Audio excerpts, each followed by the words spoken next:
World News in 5. Right now. News and developments making headlines around the world in 5 minutes. World News in 5. Here on Radyo Pilipinas World Service.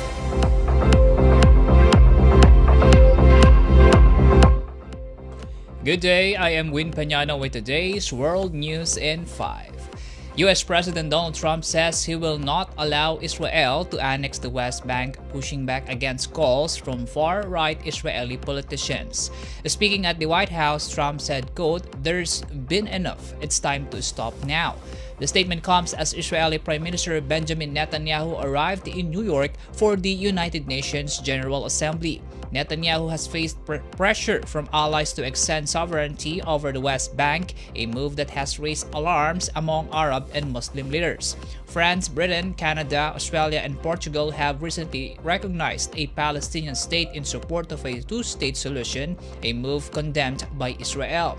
Settlement expansion in the West Bank continues, with about 700,000 settlers living among 2.7 million Palestinians. A controversial project known as E1, approved in August, would divide the territory and cut it off from East Jerusalem. Arab leaders have warned of grave consequences if annexation proceeds, a concern Trump says he understands.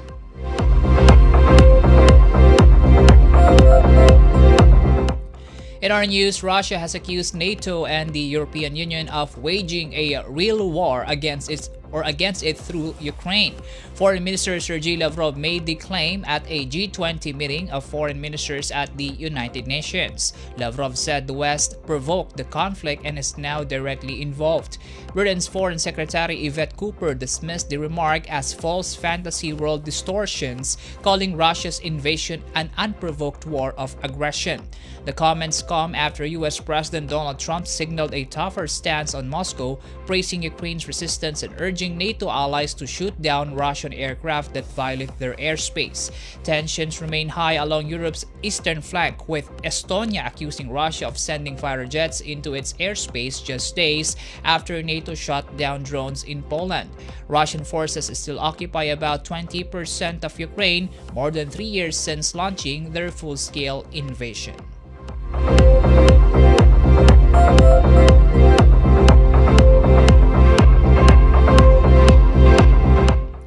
South Korea says North Korea is close to developing an intercontinental ballistic missile capable of striking the United States with a nuclear warhead. Speaking in New York for the United Nations General Assembly, President Lee Jae-myung said Pyongyang has nearly completed its program with only re-entry technology left to master. He warned that this final hurdle could soon be overcome.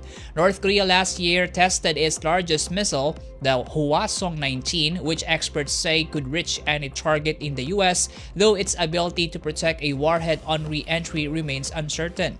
President Lee urged renewed negotiations, stressing that only US President Donald Trump could be a counterpart for talks with North Korean leader Kim Jong-un. Lee said Pyongyang already has enough nuclear weapons to sustain its regime and must be stopped from producing more. Kim has previously signaled openness to dialogue if Washington eases demands for full denuclearization.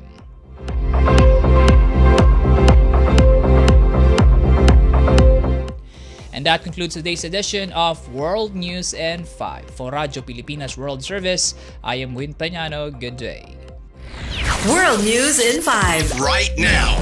News and developments making headlines around the world in 5 minutes. World News in 5. Here on Radyo Pilipinas World Service.